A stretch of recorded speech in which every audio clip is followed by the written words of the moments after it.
Besides everything that you hear negative in terms of Florida, a lot of people are still choosing to move to Florida for a lot of the great reasons that Florida gives them, right? And so in this video, we're going to talk about what you need to know now if you're planning to move to Florida in 2024 or in 2025. Though there is so much to love about Florida, there's certain aspects of Florida living that you're just going to need to be aware of. And without further ado, let's get right into this video. The first thing I want to talk to you about is the real estate prices, especially since COVID. The real estate prices have shot up in Florida. I mean, that's really true across the United States, but certain areas in Florida, because of its popularity, because of what it offers to people, think of Miami, Tampa, Sarasota, have easily doubled in price since about 2017 and 2018. So what I'm going to do right now is talk to you about the latest real estate prices in relation to all of Florida, and then I'm going to talk about certain specific regions that may be interesting for you to look into.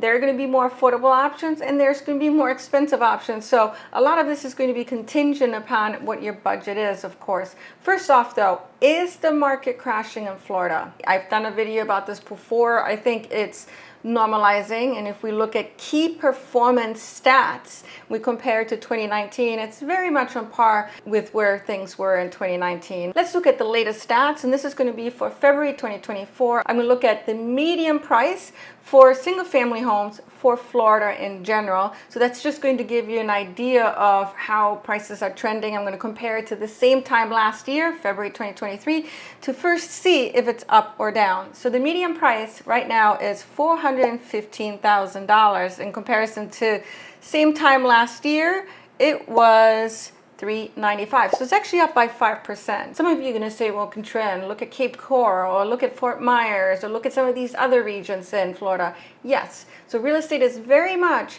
a local matter. You're going to have to just tap into local data, or maybe a local real estate agent, to help you understand what's going on a local basis. It's all driven by supply and demand. If we look at Cape Coral, for example, or Fort Myers, for a few reasons, the prices are actually going down. That's because inventory has ramped up, demand has really kind of dropped off, and it's driven by the home insurance crisis and, of course, the fear of future hurricanes hitting those areas. So when it comes to real estate, it's very important to understand what the key drivers are in a local area. But again, Florida as a whole is definitely steady. There are certain areas that are still growing. For example, Miami, Sarasota, Tampa, those are areas that are still up year over year. Some of you are demotivated by the fact that the real estate prices have gone up so much over the last few years. And that's also partially driven by the fact that maybe you were thinking about buying 3 years ago, and perhaps you were thinking that the market was going to crash because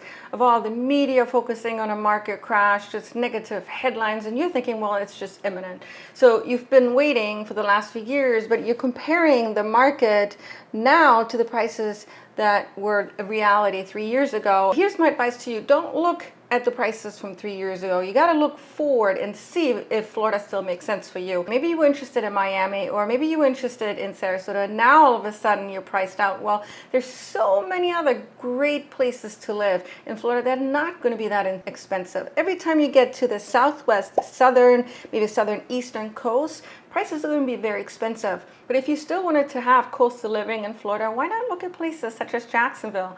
Jacksonville has a lot to offer when it comes to work. There is a lot of employment opportunities. It's actually a really pretty place. And per Zillow Home Values for Jacksonville, it's coming out at about $307,000. You can compare that to Sarasota. Sarasota is now at about $500,000 per Zillow values. There are plenty of other coastal regions that you could be exploring, which are going to sit a little bit further northeast, such as Daytona Beach, for example. And here's what you got to remember. Every time you're moving inward, if you're looking at the Florida map and you move inward away from the coast, prices will become more affordable, because even though, yes, we have hurricanes and we have the insurance crisis, I'm going to actually brush on that a little bit later on in this video, people still want to live really close to the coast. I would say at least many, or if not most, because there's just something so romantic about being by a beach and enjoying that lifestyle. Let's talk about the top most expensive places to live in Florida and the least expensive places to live in Florida. Palm Beach came in at number 1. at about 11 million for single family homes. And then you got Jupiter Island, Manila Pan, Golden Beach, and Bal Harbour. And then the least expensive is right in the Panhandle, and that's Gretna, very small town. Chattahoochee, I don't even know if I said that correctly, Campbellton, Malone. And so what I'm going to do is I'm going to upload a map for you in Public Tableau fairly soon. I'm going to link to it in the description section of this video, and I'll place these cities along with their values for 2024 to determine if this specific city, this region, makes sense based on the budget that you're shopping in. Here's a question I get often, that is, Katrin, I've seen you on YouTube, where should I live in Florida? And I'm like, well, that's a really complicated question to answer because there's so many different places in Florida that I think are great depending on what you're looking for. Determine if you want to be on the south side, the west side, the east side, the north side. Do you want to be on the coast?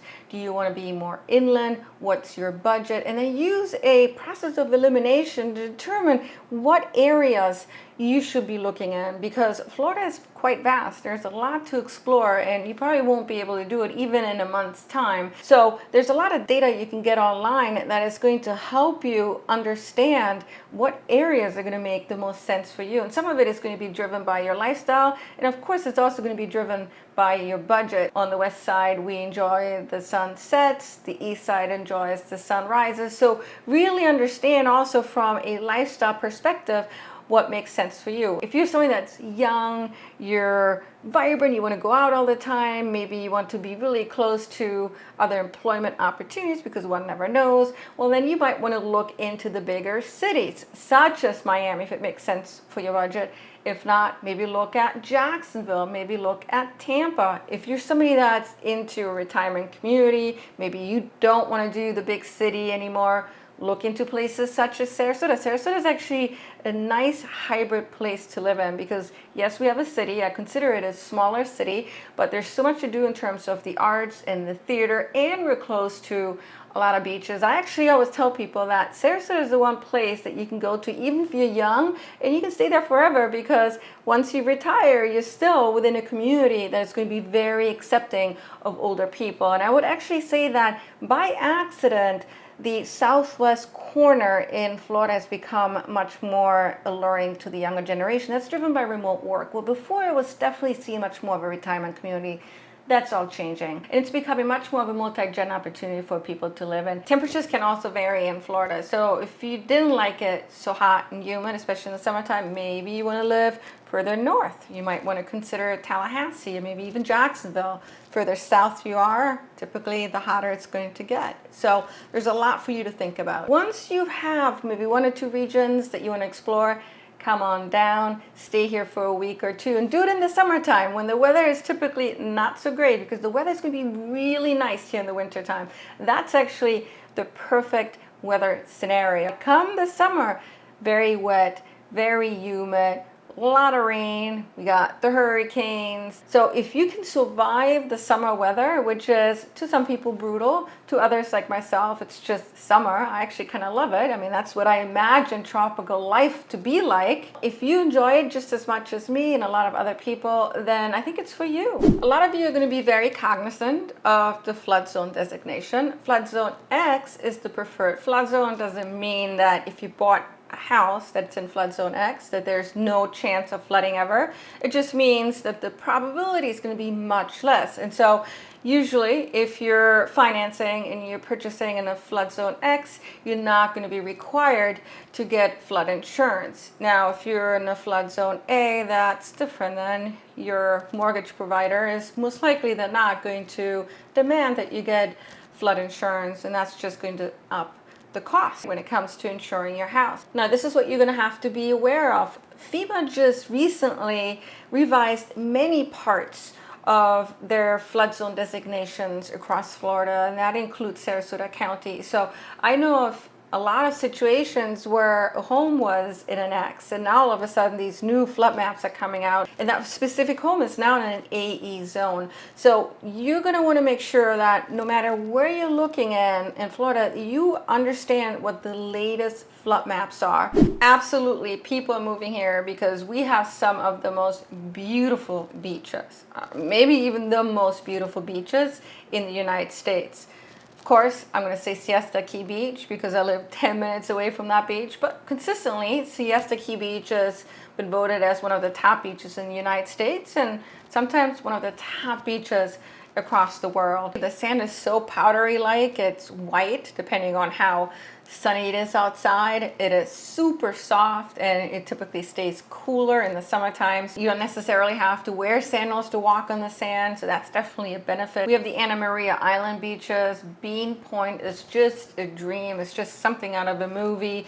And if you go much further north into the Panhandle, Destin. I know people that absolutely love the Destin beaches, emerald green waters, Miami Beach, which is awesome for just people watching. Florida has one of the largest coastline, and if you compare it to South Carolina, for example, for those of you who are interested in moving to South Carolina versus Florida, you're not going to find as many beaches. Definitely not as many nice beaches in South Carolina. There's going to be a dream beach for everybody in Florida.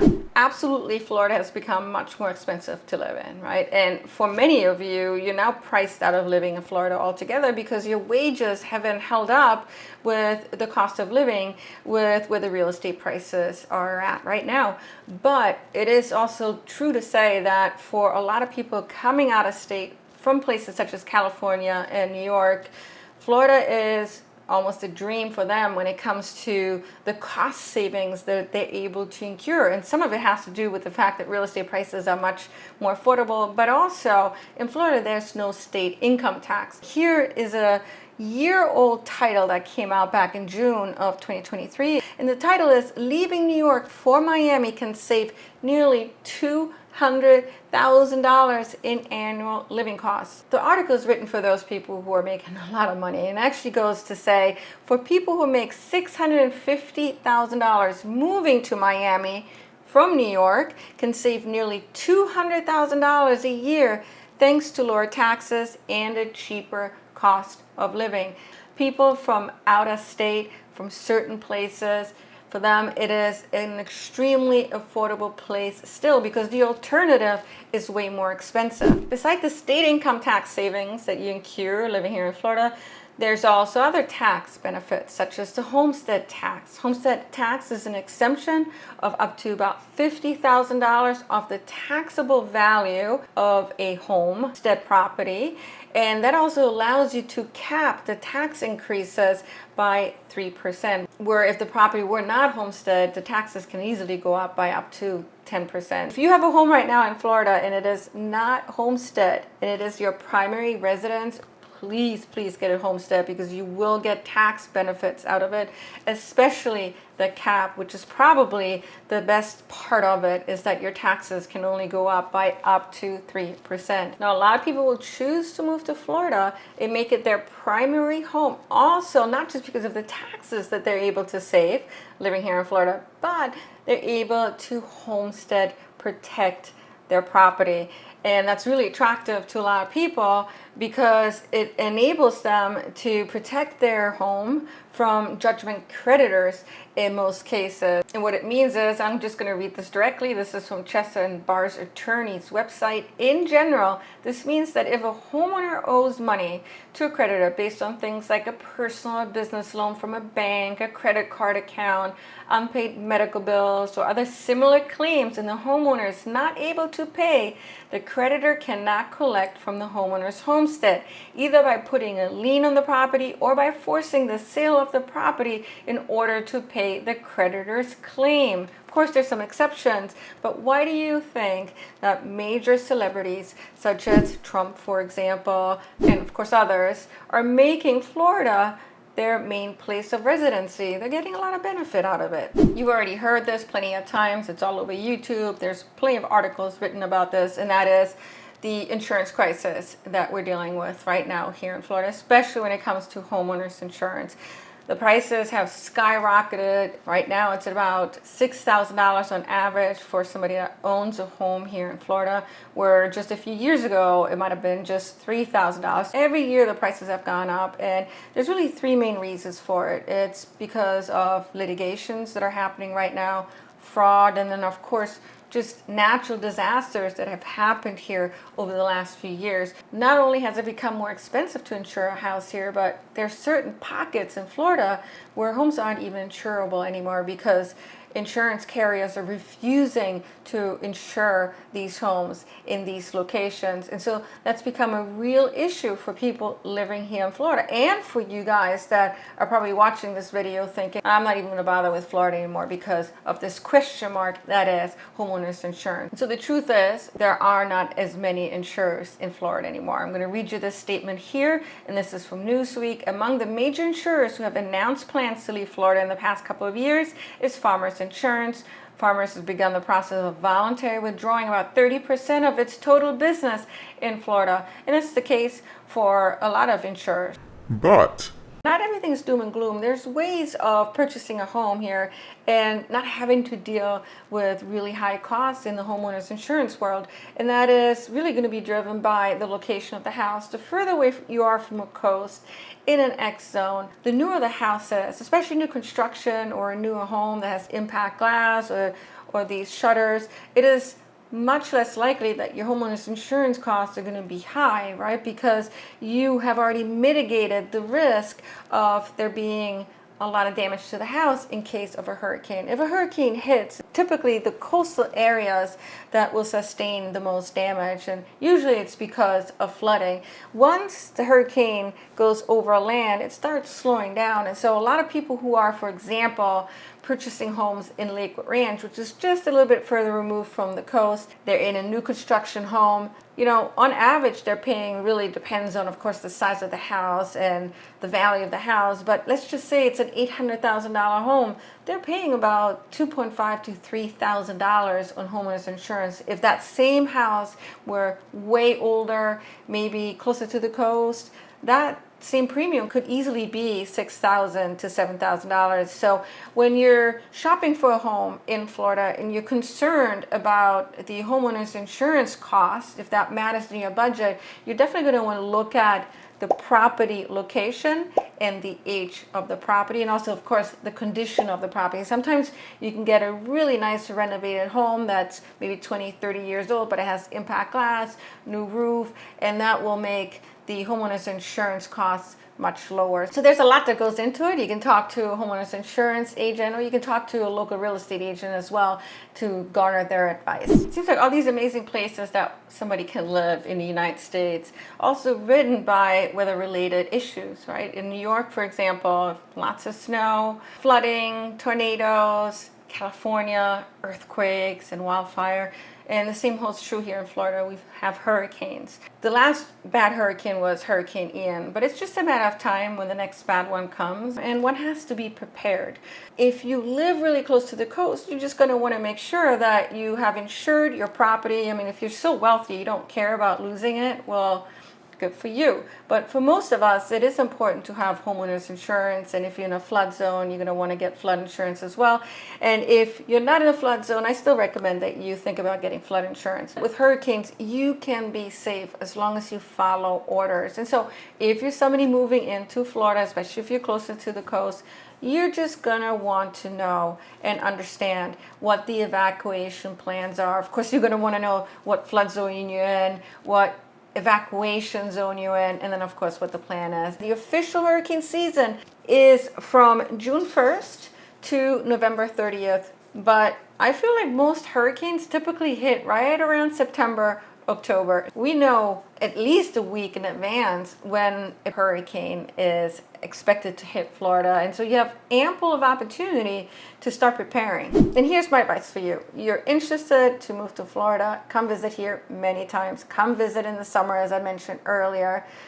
Come for a week to explore the different areas. We're only here on this planet one time. You want to get it right, and if Florida is calling you, then maybe it's time to go. Thank you so much for tuning in today. Do me a favor, if you enjoyed this video, if you learned something new, if it was valuable to you, I would really appreciate it if you like this video. Thank you so much and take care.